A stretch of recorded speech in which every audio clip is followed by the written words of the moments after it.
Hi friends, welcome to my channel voice of Vishnuvardhan. Friends, మీకు తెలిసిందే కదా, బెంగళూరు వేదికగా చిన్నస్వామి స్టేడియంలో జీటీ వర్సెస్ ఆర్సీబీ మ్యాచ్ జరుగుతుంది. టాస్ గెలిచి జీటీ బౌలింగ్ తీసుకుంది. అయితే వీళ్ళ బౌలింగ్ కెపాసిటీ ఏందో తెలిసింది.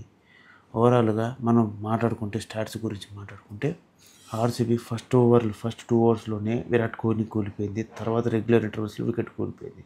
అయితే వికెట్లు ఏ టైంలో పడిందని మాట్లాడుకుంటే 8 రన్స్ దగ్గర ఒక వికెట్, అంటే 1 ఓవర్ దగ్గర ఒక వికెట్ పడింది. అంటే 8 రన్స్ దగ్గర ఒక వికెట్ పడింది. 13 రన్స్ దగ్గర సెకండ్ వికెట్ పడింది. దేవధర్ పట్టికల్ 35 దగ్గర పిన్స్ సాల్ట్ అవుట్ అయ్యాడు.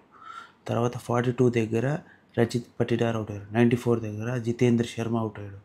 తర్వాత 104 దగ్గర కునాల్ పాండే అవుట్ అయ్యాడు. 150 దగ్గర లివింగ్స్టోన్ అవుట్ అయ్యాడు.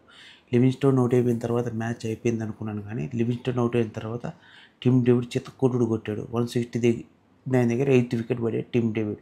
అది లాస్ట్ బాల్లో వికెట్ పడింది. అయితే బ్యాట్స్మెన్స్ గురించి మాట్లాడుకుంటే ఎవరెవరు ఎంత కూడా అంటే పిన్స్ Salt 14 runs, Virat Kohli 7 runs, Padikkal 4 runs, Patidar 12 runs, Livingstone 54 runs, Jitender Sharma 33 runs, Kunal Pandya 5 runs, David 32 runs, Bhuvneshwar Kumar 1 run. ఇక్కడ మాట్లాడుకోవాల్సిందంటే భువనేశ్వర్ కుమార్ తెలివిగా స్ట్రైక్ టిమ్ డేవిడ్కి ఇచ్చాడు. దానివల్ల స్కోర్ లాస్ట్ ఓవర్లో 20 రన్ల పైగా వచ్చింది. సరే, బౌలింగ్ గురించి మాట్లాడుకుంటే మహమ్మద్ సురాజ్ 4 ఓవర్స్ వేసి 19 రన్స్ ఇచ్చి 3 వికెట్ తీశారు. 4.75 ఎకానమీతో బౌల్ చేశాడు.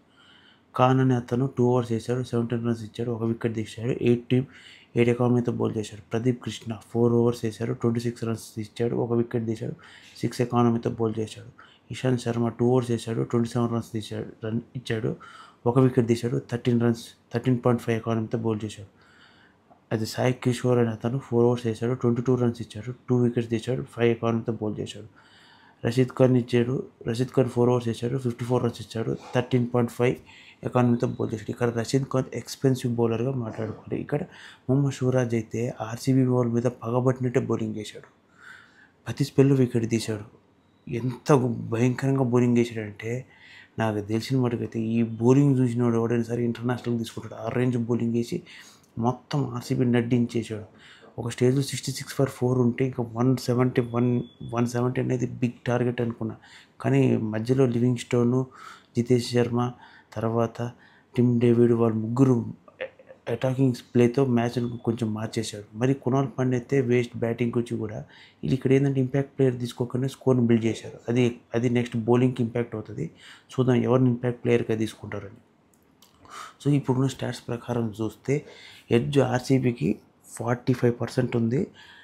ఇది మనం జీటీకి మాత్రం 55% ఉంది. అంటే ఇక్కడ జీటీ ముందు ఇంజన్లో ఉంది. సో మనం ఇప్పుడు ఫస్ట్ 6 ఓవర్స్లో వీళ్ళు బౌల్ చేసేదాన్ని బట్టి, అంటే ఆర్సీబీ వాళ్ళు బౌల్ చేసేదాన్ని బట్టి, వికెట్స్ తీసుకునే దాన్ని బట్టి, రన్స్ బట్టి మ్యాచ్ గెలిచే ఛాన్సెస్ ఉన్నాయి. వాళ్ళు మంచి ఎకానమీతో బౌల్ చేసి రన్ రేట్ని వాళ్ళ మీద ఎక్కువగా పెంచి వాళ్ళని ప్రెజరైజ్ చేస్తే మ్యాచ్ ఆర్సీబీ గెలిచే ఛాన్సెస్ ఉన్నాయి. సో చూడాలి, ఇప్పుడు ఆర్సీబీ గెలుస్తుందా, జీటీ గెలుస్తుందా.